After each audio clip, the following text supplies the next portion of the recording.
മലപ്പുറം ഇളങ്കൂരിൽ ഭർതൃവീട്ടിൽ യുവതി തൂങ്ങി മരിച്ച കേസിൽ പ്രതിയെ ഇന്ന് കോടതിയിൽ ഹാജരാക്കും. ആത്മഹത്യാ പ്രേരണാ കുറ്റം ഉൾപ്പെടെയുള്ള വകുപ്പുകൾ ഭർത്താവ് പ്രഭിനെതിരെ ചുമത്തിയിട്ടുണ്ട്. പ്രഭിൻ വിഷ്ണുജയെ നിരന്തരമായി ഉപദ്രവിച്ചെന്നും മൊബൈൽ ഫോണിലെ തെളിവുകൾ ഉൾപ്പെടെ നശിപ്പിച്ചെന്നും സുഹൃത്ത് അല്പം മുമ്പ് 24 പറഞ്ഞു.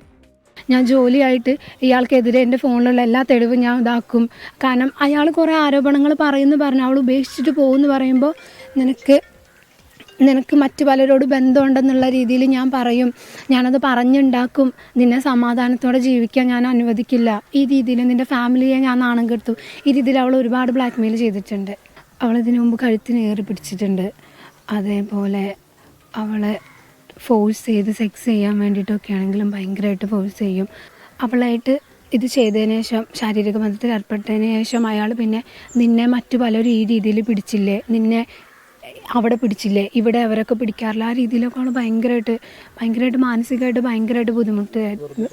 വെറുതെ അതിനകത്ത് പറയാം, അവളൊരിക്കലും അങ്ങനെ ഒരു പെൺകുട്ടിയല്ലായിരുന്നു. അയാൾ വെറുതെ അയാൾക്ക് അവളെ ശരീരം മാത്രം മതി, അയാളൊന്ന് സംസാരിക്കുമോ, അവർ മിണ്ട് പോലുമില്ല. അവളെ ഫോണിൽ അവൾ കുറേ കാര്യങ്ങൾ തെളിവായിട്ട് എടുത്തു വെച്ചിട്ടുണ്ടായിരുന്നു. അത് അയാൾ കളയുക ചെയ്തത് ഫോണിൽ നിന്ന്. സമീർ ബിൻ കരീം വിശദാംശങ്ങളുമായി ചേരുന്നു. പറയൂ സമീർ.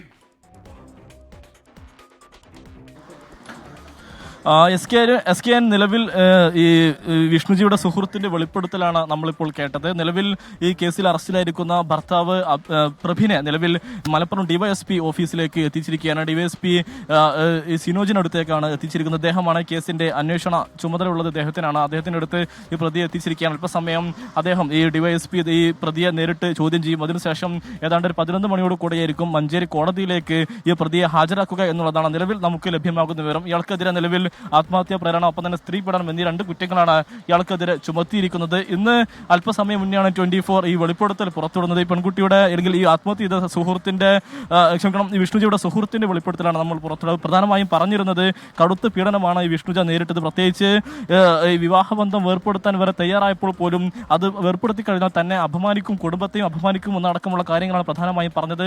തനിക്ക് മറ്റുള്ളവരുമായി ബന്ധമുണ്ട് എന്ന് പറഞ്ഞ് പരത്തുമെന്ന് ഈ പെൺകുട്ടിയെ ഭീഷണിപ്പെടുത്തി. അതോടൊപ്പം തന്നെ ഭർത്താവിന്റെ അമ്മക്ക് മുന്നിൽ വെച്ചും ഈ വിഷ്ണുജയെ ഈ പ്രഭിൻ ക്രൂരമായി തന്നെ മർദ്ദിച്ചു.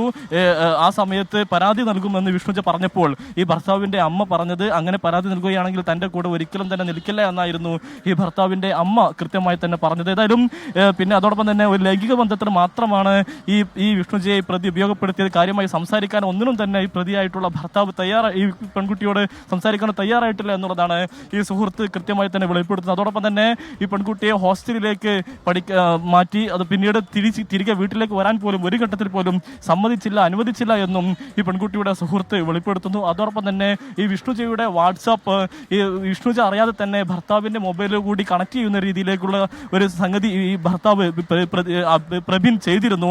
അങ്ങനെ വിഷ്ണുജയ്ക്ക് വരുന്ന എല്ലാ സന്ദേശങ്ങളും ഈ പ്രഭിന് കൂടി ലഭ്യമാകുന്ന ഒരു സാഹചര്യമുണ്ട്. അങ്ങനെ ഏതെങ്കിലും വിധത്തിൽ പ്രഭിന്റെ ക്രൂരതയോ അതുമായി ബന്ധപ്പെട്ട കാര്യങ്ങളോ മറ്റുള്ള സുഹൃത്തുക്കളുമായി ഇവർ പങ്കുവെക്കുന്നുണ്ടോ എന്ന് അറിയാൻ കൂടിയായിരുന്നു ഇത്തരത്തിൽ ഈ ഒരു കാര്യം കൂടി പ്രതി ചെയ്തത് എന്നുള്ളതാണ് ഈ സുഹൃത്ത് വെളിപ്പെടുത്തുന്നത്. അതോടൊപ്പം തന്നെ ഈ വിഷ്ണുജിയുടെ മൊബൈൽ ഫോണിൽ നിരവധി തെളിവുകൾ ഉണ്ടായിരുന്നു. അവയെല്ലാം തന്നെ പ്രതി നേരത്തെ തന്നെ നീക്കം ചെയ്തു എന്നുള്ളതാണ് വളരെ ശ്രദ്ധേയമായിട്ടുള്ള കാര്യം. പ്രത്യേകിച്ച് ഈ വിഷ്ണുജ അവർക്ക് ജോലി ലഭ്യമായി കഴിഞ്ഞാൽ ഈ വിവാഹമോചനം അടക്കമുള്ള കാര്യങ്ങൾ ആലോചിച്ചിരുന്നു. അങ്ങനെ ആ ഒരു ഘട്ടത്തിൽ ഈ ഭർത്താവിനെതിരെയുള്ള തെളിവുകൾ ഉപയോഗപ്പെടുത്താൻ വേണ്ടിയാണ് അത് മൊബൈൽ ഫോണിൽ വെച്ചിരുന്നത്. എന്നാൽ അത് മുൻകൂട്ടി കണ്ടുകൊണ്ട് ഈ പ്രവീൺ അതെല്ലാം തന്നെ നശിപ്പിക്കുന്ന ഒരു സാഹചര്യം ഉണ്ടായി. ഏതായാലും കഴിഞ്ഞ വ്യാഴാഴ്ചയാണ് ഈ വിഷ്ണുജ ഈ ഭർത്താവ് പ്രഭിന്റെ വീട്ടിൽ തൂങ്ങി മരിച്ച നിലയിൽ കാണുന്ന ഒരു സംഭവം ഉണ്ടാകുന്നത്. ഈ പെൺകുട്ടിക്ക് നിറം കുറവാണെന്നും അതോടൊപ്പം തന്നെ ജോലിയില്ലെന്നും നൽകിയ സ്ത്രീധനത്തിന്റെ അളവ് കുറവാണെന്നും പറഞ്ഞായിരുന്നു കടുത്ത പീഡനം ഉണ്ടായത് എന്നുള്ളതായിരുന്നു കുടുംബത്തിന്റെ വെളിപ്പെടുത്തൽ. 24 ഇന്നലെ രാവിലെ ആ വെളിപ്പെടുത്തൽ പുറത്തുവരുന്നു. പിന്നാലെ പ്രതിയെ പോലീസ് പിടികൂടുന്നു. നിലവിൽ ഇയാളെ കോടതിയിൽ ഹാജരാക്കും അല്പസമയത്തിനകം തന്നെ. ഇപ്പോൾ ഇയാളെ മലപ്പുറം ഡിവൈഎസ്പി ഓഫീസിൽ എത്തിച്ചുകൊണ്ട് നിലവിൽ ഈ ഡിവൈഎസ്പി വിശദമായി തന്നെ ചോദ്യം ചെയ്യുകയാണ്. മഞ്ചേരി കോടതിയിലേക്കാണ് ഈ പ്രതിയെ ഹാജരാക്കുക എന്നുള്ളതാണ് നിലവിൽ നമുക്ക് നൽകാൻ കഴിയുന്ന വിവരം. ഏതായാലും അതിക്രൂരമായ ഒരു പീഡനത്തിനാണ് ഈ യുവതി ഇരയായത് എന്നുള്ള കാര്യത്തിൽ ഒരു തർക്കവും തന്നെ ഇല്ല. പോലീസിന് ഇതുമായി ബന്ധപ്പെട്ട തെളിവുകളും എല്ലാം തന്നെ ലഭിച്ച സാഹചര്യത്തിൽ കൂടിയായിരുന്നു പ്രതിയുടെ അറസ്റ്റിലേക്ക് അടക്കം പോലീസ് കടന്നത്. സമീർ ബിൻ കരീം.